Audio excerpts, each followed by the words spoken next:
I'm here to speak to you today about building your personal leadership brand. There are a couple of parts of that. There's you, and then there's your brand, and they both kind of come together. As a leader, your brand kind of helps define you. So you need to kind of get behind that, understand what your dominant style is, and then use that to help build out your brand and your brand statement. We're waiting on AV here to get my slides up, so I don't have a way to really show them. So just wanted to talk to you a bit about that, introduce myself. I've had a 32-year career. I've been with companies basically in the energy and agriculture sector. I work for PBF Energy now. I run their renewable fuels business, the downstream side of it, basically from the process unit where we make renewable diesel and sustainable aviation fuel, taking that to market as well as trading that in the market. So it's a lot of fun, it's good, it's one of the most rewarding executive jobs that I've had because it's doing good for the environment, doing good for the world. I've also worked with Archer Daniels Midland. I've worked with BP. See a BP person in the crowd here, Jason Johnson, brother I knew from years back when he was a young buck. Now he's an old buck. Kids and everything. Good to see some of my proteges grow up. But yeah, I also worked with BP and ExxonMobil in my career. So I think they're getting the AV together now. So look forward to a good session. I only have about 15, 20 minutes worth of basically content, so that'll leave plenty of time for questions. Even though we're starting a bit late here, we should be fine. Okay? So we'll be right back with you in 1 minute. Yes? See, it's okay. Looks like the battery's working though. So you can hear me now. Okay, they need to get another mic. Okay, thank you for that. Thanks. Okay, thanks.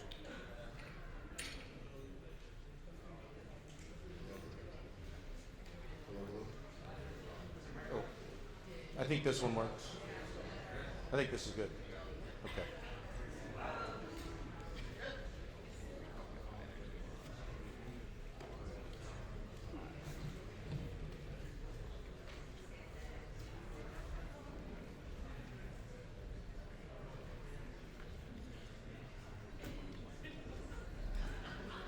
So I think I can go ahead and get started with the first part of this without my slides. I am going to need them at some point, but you guys can hear me okay now? No.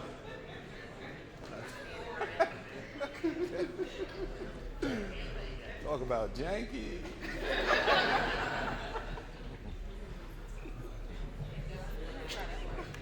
Yeah, I think there's an issue with it.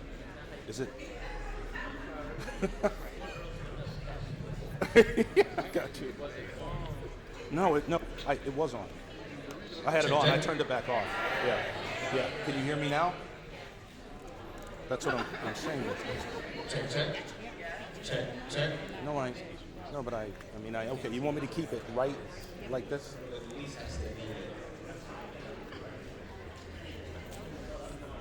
No, that's his. Okay, so up.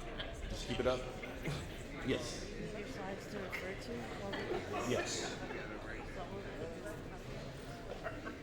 Okay, so you're not going to have them here. Okay.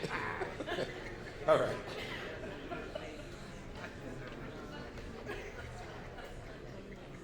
This is fine.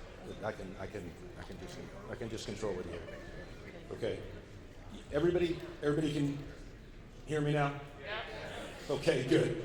So I'm going to go from here. I'm sorry that we don't have, that's not too loud, is it? Okay. I'm sorry we don't have the slides up. They're working hard on it to get that going. But, you know, as I spoke to, I'm going to speak to your personal leadership brand, the ability to understand yourself, to understand your, you know, what makes you tick. People generally don't follow ideologies or dreams. They follow people who they have a connection with. And I'm going to speak a bit to the connector type of leadership style because I feel it's the most effective. Research has proven out it's most effective, and how that helps underpin understanding your personal leadership style and building out that personal leadership brand. One of the things I'm going to ask you to do here, just for a minute or two, because we're behind, it'll be a minute, is think of a great leader. Just have a great leader in mind and think about three things, three characteristics in your mind that make that person, that individual, a great leader. It can be somebody personal to you. It can be somebody, a celebrity. It can be a CEO. It can be somebody that you maybe follow as an influencer to you. Would you all just think about that for a minute, and then I'm going to ask a couple of you questions about it, just randomly, only a couple of you, but give it 1 minute.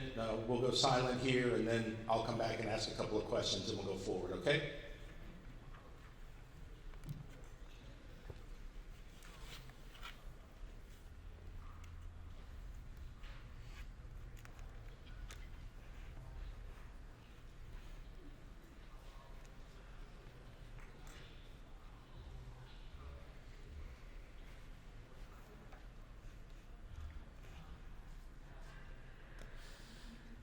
I don't think that people understand how hard.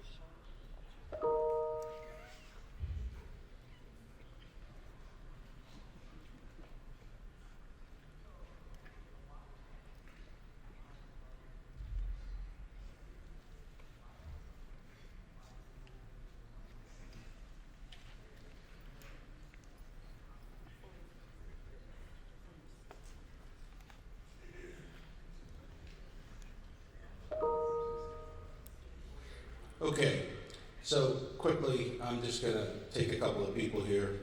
Roberto. Yes. I say Nelson Mandela. Nelson Mandela, Yeah, right. and really the characteristic for me is his perseverance. Perseverance, He okay. had vision when he wanted South Africa to be in, and persevered through a lot to get them to where they were. Yeah. And became president of that nation. So like for me, it's Nelson Mandela. Okay, all right. Good, good, good. Let me go right behind you. Tiffany. Hi, nice to meet you. Nice to meet you too. I thought of Simon Sinek, the author of Start with Why.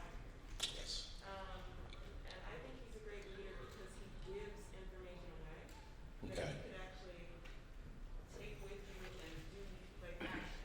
And it's plain, in plain English. Okay, good. Gives information, actionable information. Thank you for that. I hope you guys don't mind me taking notes. I'll come back to this a bit later.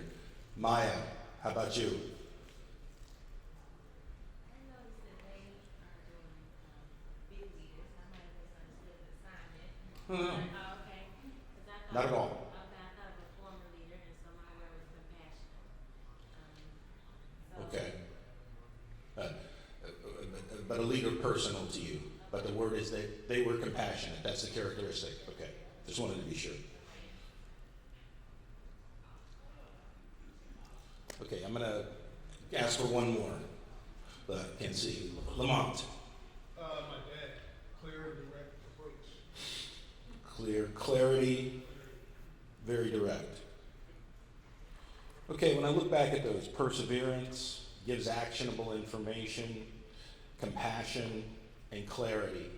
Those are about things that people do, right? Those are things that, it's not so much their capabilities. They're all capable. You're all capable. You wouldn't be here. Your companies wouldn't be paying for you to be here. You wouldn't have been nominated to be here if you didn't have that.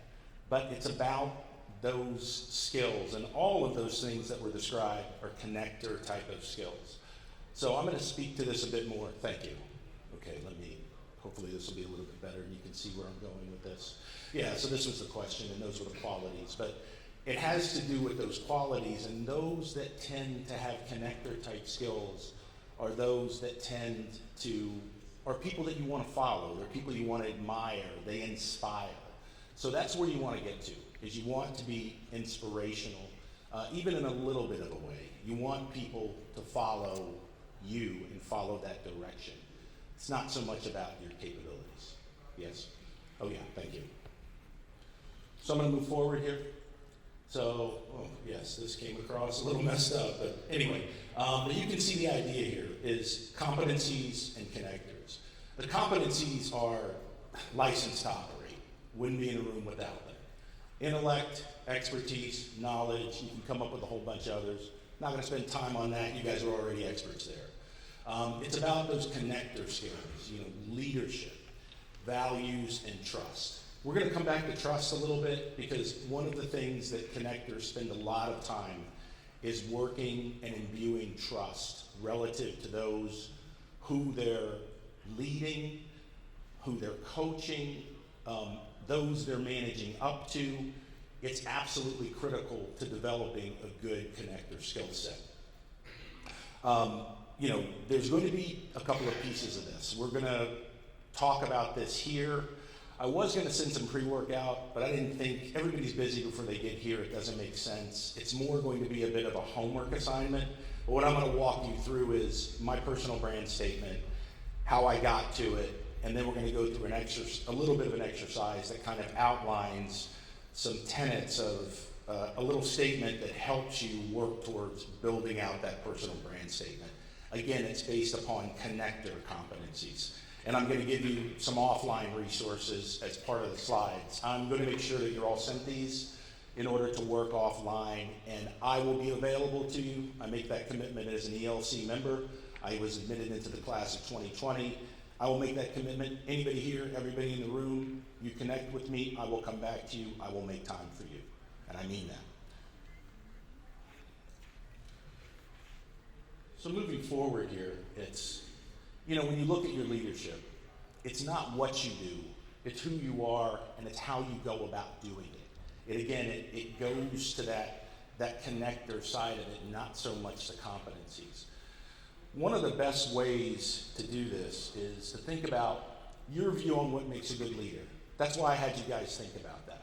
And I think to start thinking about that is a really good thing, because until you have a good perspective on that, it's going to be very difficult to take this forward and build out that good, solid brand and brand statement. Get input from colleagues. And when you think about this, don't just go to those people that are, you know, somebody that was a really good boss to you and promoted you. Don't just go to, you know, your friend who's a peer who is obviously more than a work person, they're a friend. Don't just go to them. Go to the people that sometimes are a bit challenging. Your peers always give you the toughest feedback, and I think everybody knows that in this room. Everybody's had a 360. Everybody's done the Korn Ferry thing, or the extension of Myers-Briggs, or has done a Hogan. Your peer feedback is always the toughest, but it's good because it does give you things that give you a perspective on how you're perceived. Get that feedback from some good people and some tough people. And then your view of what your strengths are coming out of that. Not so much just coming out of those first two, but your view on your strengths in general. All of that kind of goes to your personal brand and helps you build out that brand narrative. So I'm going to, you know, take you through my personal brand statement here in a second. But have any of you done any personal brand work before? Has anybody done this sort of thing? No. So this, you have, okay. I'm sorry, your name? Rebecca, how are you? Good. I'm glad you're here. Thank you for taking time to see me, to talk to you, so to speak. Appreciate it. What did you find about that branding work? What was it based in? So we have multiple assessments that we do. I work for PepsiCo. Okay. So some of the ones that you listed where we get peer feedback from our boss. And then you take that and you kind of assess, does it match up with what you thought of yourself? And then you look at kind of your strengths, your opportunities, and the things that you want to set as personal goals to get better. Okay. And create action plans against those. Okay. So based on strengths, weaknesses, leveraging the strengths, improving the weaknesses in order to help you build out that, almost that bridge to the next level of leadership, right? Okay. So, and that's good. That's a good model. PepsiCo certainly has been very successful with it. But, you know, we're talking about something a little bit different here, but you'll see some things that are very much the same as you pointed out. So thank you for sharing your experience. So my leadership brand, this is my brand statement, so to speak. So you can see over to the right, keys to the success I've had in being an executive. I've been an executive level for about 12 years now. The first thing about me, this goes back to the competency part of it, commercial excellence. I've always been a P&L guy. I've always had a P&L. I've always run businesses. It's what I like to do, and part of the reason I like to do it is I've always been good at it. I make people money. I exceed objectives. So Earl Burns, you talk to people in the energy world, Earl's gonna hit his targets, Earl's gonna make you money. Clear linkage to enterprise strategy. So as I do what I'm doing with my teams, as I take things forward, as I'm putting together my strategy, there is always a clear linkage to the strategy of the enterprise. I've presented to boards, I sit on a board now. As I take those things forward, one of the things that has always been kind of underlined relative to, I think, why I'm in those positions is that people know that I can articulate my strategy and how it supports the enterprise strategy, whether it's nonprofit board, large Fortune 25 company, mid-sized Fortune 150 company, private company. I've worked for all. I always underline that. Developer of leaders. One of the things that I've always done, and one of the reasons why I'm standing in front of you now, is I love developing good people. I will say without hesitation, and Jason Johnson back there in the back of the room from VP knows a couple of these people. I can think of about 6 people who have passed me by. They are above me, sitting at very high C-levels in various trading corporations and other oil companies. And I am happy and proud with my achievement. I do not mind that they have done that. I am very proud of them. I want my people to do better than I've done. One thing, it shows that I'm doing something right in developing them. I'm thinking about the enterprise. I'm thinking about my people, and they're achieving. So developer of leaders, forward thinker, that kind of underpins everything. I always think about things from a forward perspective. That kind of helps me do the things above. Again, I mentioned the keys to success. My statement, I'm a commercially driven executive who develops leaders to curate and achieve visionary goals. So, you can start to think about this a bit. Hold on here, I just have a key here I want to bring up. Ask you to think about leaders that you admire. The hard part about this is to take and really synthesize the type of leadership connector qualities that we identified in a little bit in that little exercise we did, in that slide I put up, as making a good leader with your particular unique qualities. That's where this gets hard, a little harder. It's not hard, it gets a little harder because you have to be very introspective. But you've got to really think about it from a connector perspective. So let me go to this next slide. So sorry that it's come up this way, but there are answers on the next page, and this is your homework. You're going to get this, and it's basically, it says, I am a noun who does a verb. So that helps you kind of outline, this is what really I do particularly well. It's what it's how I tend to lead. It's how I can tend to potentially connect. So you'll see it more on the next slide, and I hope it comes up well. There we go. This comes up well enough. I'm not, for that first, it's really for the first statement. You can't see the second statement, but on the left side you see I am 4 types of leaders relative to connectors. Are you a change leader? Are you a fixer and firefighter? A corporate change agent? The one I like particularly is badass inspirational BS eliminator. Transformator, complexity calmer, turnaround architect. Are you a people leader? Do you just really, really like being out front and leading? Talent whisperer, employee champion, passionate culture catalyst, creator of environments where we can create great things, leader who brings people and ideas together, quiet, thoughtful leader. Are you a results leader? Enabler, influencer, and motivator, unleasher of team energy, multiplier, revolutionary difference maker, leader of teams that accomplish big dreams. I would like to say that's something I really like. That is definitely my category. Leader who produces top-line growth. Like that one as well. Are you a thought leader? Trendsetter, barrier breaker, an idea maker, perspective shifter, visionary product leader? Are you a service leader? And it's kind of got cut off at the bottom, but you get the idea. You're going to get these slides. You'll be able to see all of this and be able to take it forward. But in thinking about that first box, that is one of the things that you're going to want to really take forward is think about those 5 areas relative to leadership. The second part is how you do it. Are you a person that gives structure and ambiguity, identifies opportunities that others don't see, places people in positions where they succeed, utilizes data and technology to take on challenges, pushes people beyond what they believe is possible, getting to that really inspirational part, navigates through complexity, weaves together resources, establishes a quick cadence to drive innovation and new value to customers, and then you can see some of the other, this is how you go about doing it. Those two together really will take you to where your connector skills really, really sit as far as that's concerned. So any questions about this in particular, because this gets to the meat of it. I personally think that this really helped me in putting together my brand statement, and really be thoughtful when you get that feedback. And when you think about what you think you are, you get that feedback, and then you synthesize the two, really be thoughtful about this exercise, because it goes a long way. Question?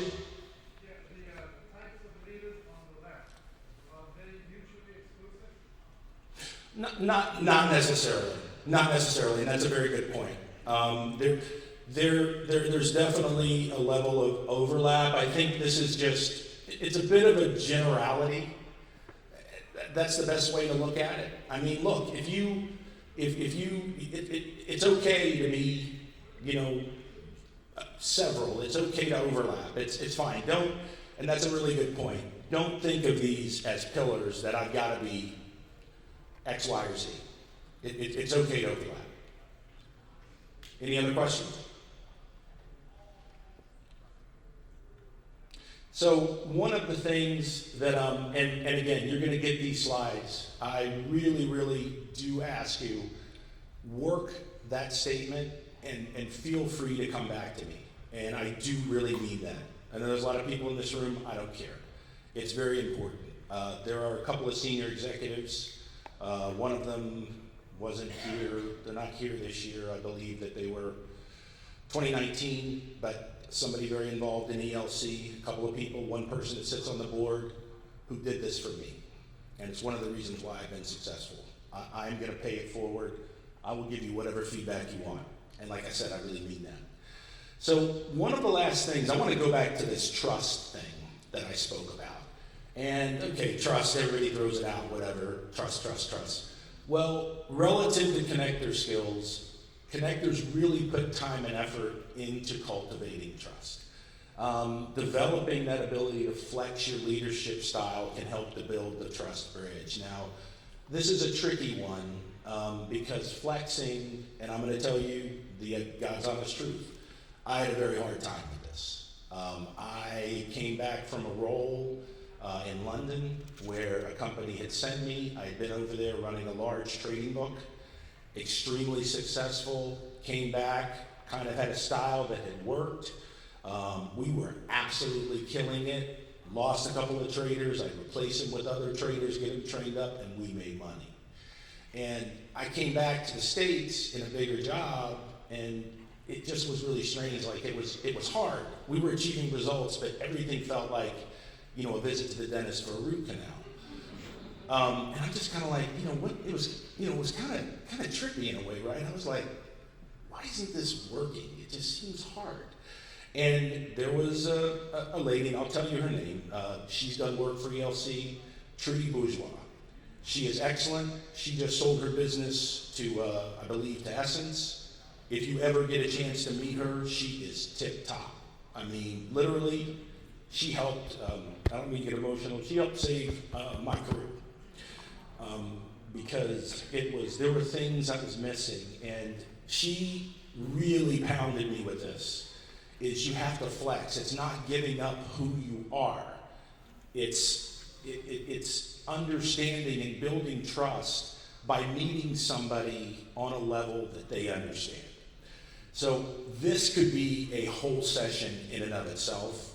I've put a couple of resources here. You'll see them. One is Harvard Business Review.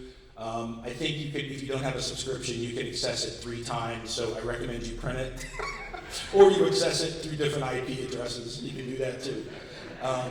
It is a dynamite article. I cannot emphasize it enough. It's the best one I've seen. Also, the University of Wisconsin one, which isn't. That's not restricted at all. You can go to that as many times as you want. That's another good one. It really focuses on kind of EI and EQ a bit more than the HBR article, but they're both good, really kind of the same underpinnings. But understand and develop a style flexing foundation relative to helping you build trust with your teams. You're all here because you're either significant team leaders or you're going to be significant team leaders. It is really, really critical because I'm going to say it straight out. It's hard to be in this room. It means you've dealt with a lot of BS, and you know what I'm talking about. I don't have to repeat any of this to you. The BS, unfortunately, gets worse the higher up you get. Getting this while you're still a mid-level or senior mid-level manager makes it a lot easier. Understand your dominant style, look at these articles, then pivot your dominant style when you need it to fit leadership situations. These articles will help you. You can always hit me with an email or give me a call as well. And I'm happy to talk you through it because, as I said, I struggled with this, but I finally got it right. Okay? That's kind of it for the formal part of this. I think we have time, maybe 5 minutes for questions.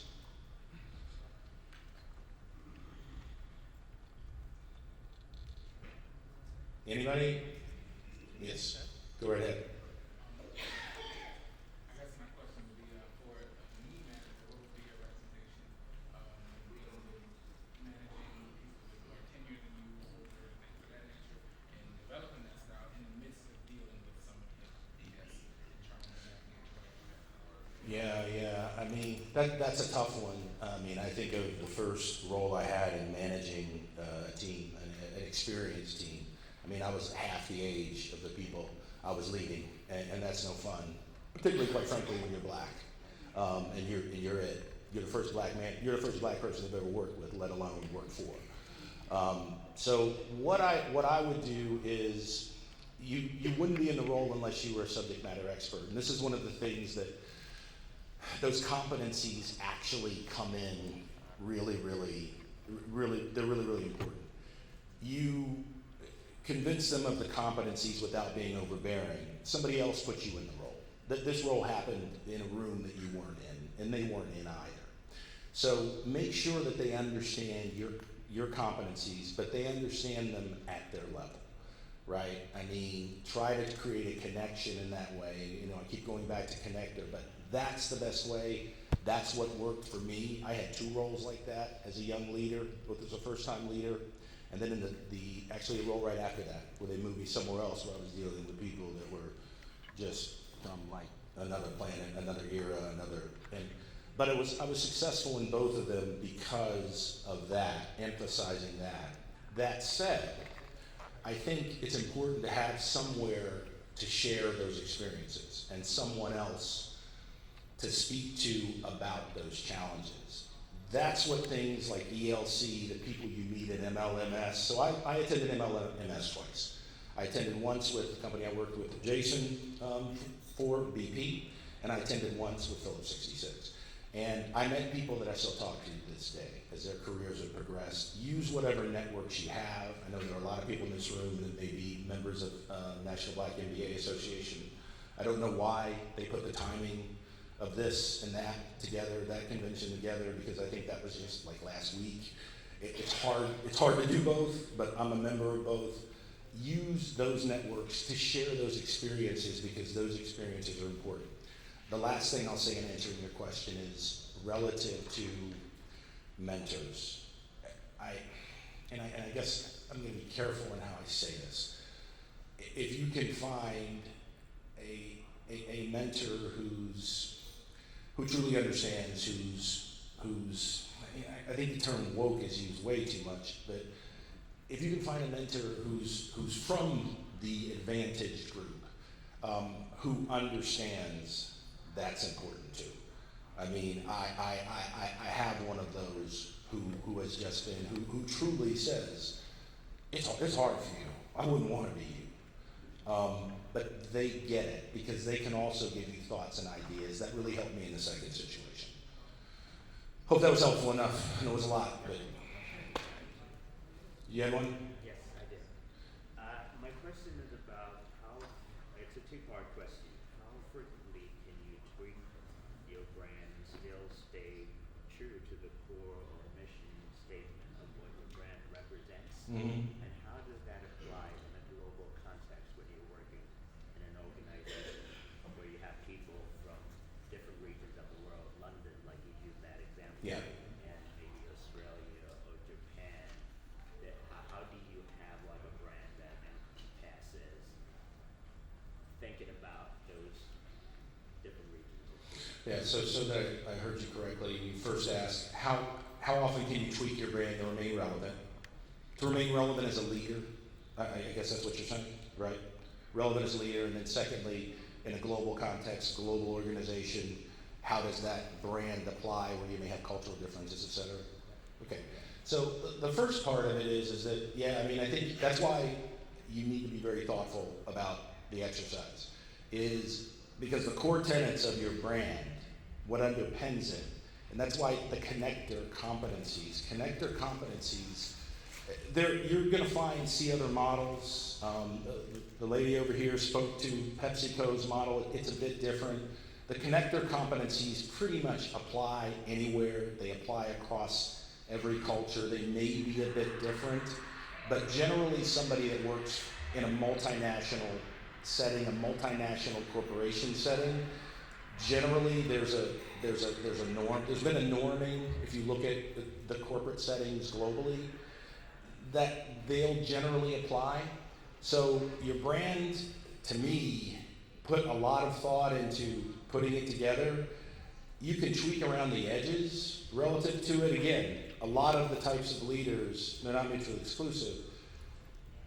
But if you're changing this thing radically, left, right, and center, there's probably something underpinning that needs to be addressed, quite frankly. The cultural part, I answered a little bit of, but in taking that a step further, if there's something in a culture that's that strangely different, then there's probably been some level of education. I mentioned norming relative to certain standards of leaders and what's, so yeah, that may cover most situations, but if something's that radically different, there are probably differences in the way the business is being run, that's being structured. There are probably other things there that may require some sort of outside local coaching. I worked in South Africa for a year when I was a young leader. It was right after the second experience I mentioned to this gentleman. They sent me to South Africa, and it was right after the first set of elections. I'm like looking around, I'm this black dude in South Africa who's working for a multinational company and people did not like the fact I was there. Because most of the people, quite frankly, were Afrikaans, right? So it's just that wasn't something that I was going to be able to use my charm and my wit and my connector skills to be able to work through. There had to be a bit of intervention relative to if it's that radically different, there's going to be that, okay? I hope I answered that question. Maybe time for one more? Yes. So what are some tips for getting Black and brown people even aware of their personal brand, if that's not something that we're aware we should be careful, like as an organization? Yeah. I mean, that's a good one, and that's one of the reasons why I wanted to do this. Is that I think there is more of a recognition that particularly in multinationals, in mid-cap companies, it's a bit more challenging. That's why organizations like this, and this, believe me, I I'm not saying it for reasons, I'm not saying that NSH, MBA, and MBAA aren't great organizations. They are, but they're great networks in order to pull in some of that sort of thing. If you can get involved with, what I've also seen is that with smaller companies, they're involved with a lot of organizations relative to nonprofit sort of work, that connectivity as well. That helps imbue some senior people that may be a little less sensitive to this to start listening and waking up. And if they're, I saw it when I was in Houston with an organization that actually went and they were great at educating senior executives from companies into, hey, you need to wake up to what you're seeing here. Had to do with STEM, Black and Hispanic STEM students, and saying, hey, it's not just about filling the pipeline with young talent. Look up at some of your middle managers and some of your people that may feel like they're not supported relative to trying to build the brand, understand their competencies and how it relates to the message they're trying to create. So, okay. Thanks all. I think we're over our time commitment. I appreciate it. Sorry about the technology. Not my fault. Thank you.